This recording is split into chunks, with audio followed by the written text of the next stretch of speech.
বন্যার্থদের মাঝে দোয়ালিয়া ইসলামিক সমাজ কল্যাণ পরিষদের উপহার। পপুলার বিডি নিউজের একটি ডেস্ক রিপোর্ট। বিস্তারিত জানাচ্ছি আমি নাহার নিশে। টানা ভারী বর্ষণে চাঁদপুরের 4 উপজেলায় ক্ষতিগ্রস্ত হয়েছে।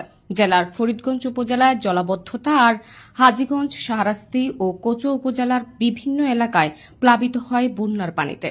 পানিবন্দী হয়ে পড়ে 2 লাখ মানুষ, সাথে খাদ্য সংকটে পড়েন তারা। এমত অবস্থায় বন্যায় কবলিত শাহরাস্তি উপজেলার 6টি গ্রামে উপহার সামগ্রী নিয়ে যান বোয়ালিয়া ইসলামিক সমাজ কল্যাণ পরিষদের সদস্যরা। সোমবার বিকেলে শাহরাস্তি উপজেলার খেরিহর, উঘারিয়া, অষ্টগ্রাম সহ 6টি গ্রামের বন্যার্তদের মাঝে এই উপহার সামগ্রী বিতরণ করা হয়।